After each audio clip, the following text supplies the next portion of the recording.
waaw kon comme ni ngeen ko gisee ci image yi voyez na ngi suivre la TMS TV sous l'œil vigilant de nos caméramans Sidi, Papa Diagne. Alors ils sont en train de faire monter les patients qui sont soumis au thermoflash, ce contrôle pour respecter les gestes barrières comme ni ko protocole sanitaire bi waxee ni ñu ko docteur yi waxee.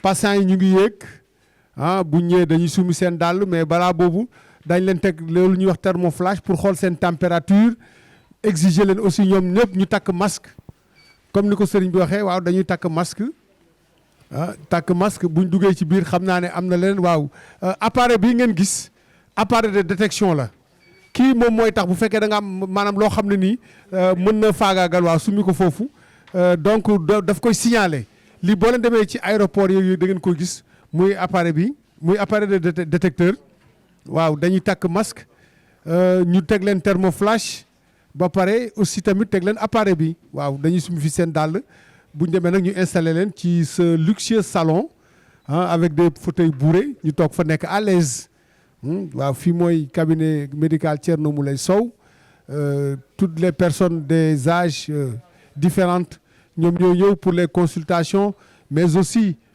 pour les traitements.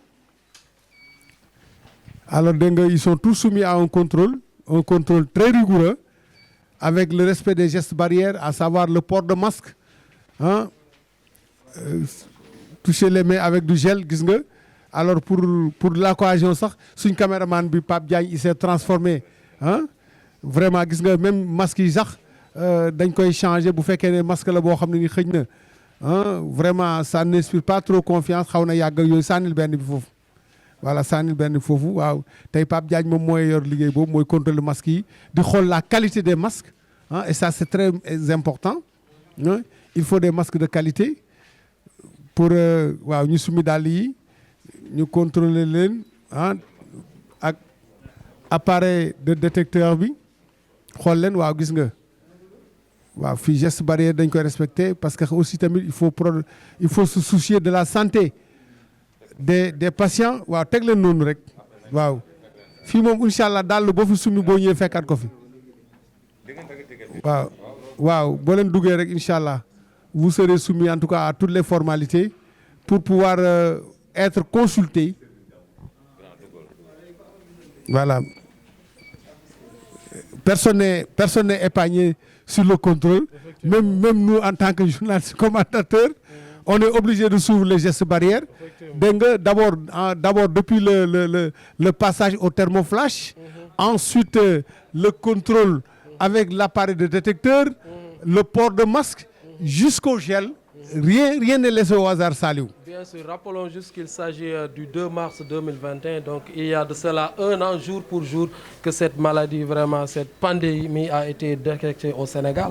Donc depuis le 2 mars dernier, aujourd'hui, nous sommes le 2 mars 2021 et nous sommes toujours en train de vivre cette maladie, vraiment qui est en train de défrayer la chronique dans ce pays. C'est pourquoi, donc, au niveau du domicile du Khalif général des Djinns, Thierno Moulay Sow, donc on est en train de respecter les mesures barrières. C'est pourquoi on fait donc ces genres de contrôle. Regardez si les patients portent des masques, si tel est le cas, on essaie aussi de leur passer le gel hydroalcoolique, tout simplement pour parer à toute éventualité, doyen Aziz. Mais bien sûr, pour parer à toute éventualité, comme vous l'avez si bien rappelé, Saliou.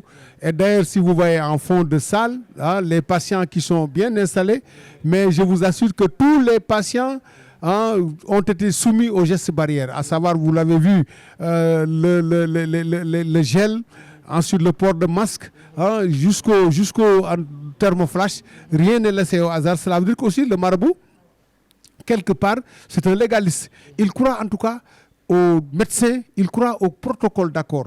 Parce que vous l'avez dit tout à l'heure, il a fait une révélation de taille, parce que cette maladie qui est arrivée au Sénégal, je dis dans le monde bien sûr, parce que nous l'avons connu le 2 mars 2020, aujourd'hui on est le 2 mars 2021.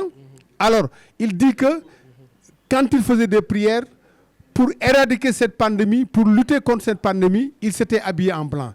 Vous avez vu, aujourd'hui, il est habillé en blanc et c'est habillements en blanc coïncide avec l'anniversaire de l'arrivée de cette pandémie.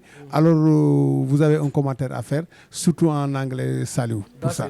Thanks a lot, Doyen Aziz. That's what is happening here in this very house of the Khalif General of the Jinns, the king of all the kings. Just to remind you that you're following us on TMS TV, your favorite channel, the channel which is showing every time what is hidden. We are here in Cambridge, face to the VDN3 and face to the football ground of Jamono. And just to remind you that today we are, on the 2nd of March 2021, and it is just like 1 year that this very pandemic disease, which is, the coronavirus has been just detected in Senegal. That's why here in this very house we are trying to respect the barrier measures. That's why you can see the patients behind me having the mask. Everybody is wearing his mask and trying to respect the barrier measures, because the Khalif General of the Jinn, Thierno Moulay Sow, is just insisting on this very fact. So we are just controlling them. If ever they have the mask, we just give them the hydroalcoholic gel so as to respect all the barrier measures. So that's what is happening right now. We'll just wait a little bit and then give the floor maybe to our colleague Mustafa Fall,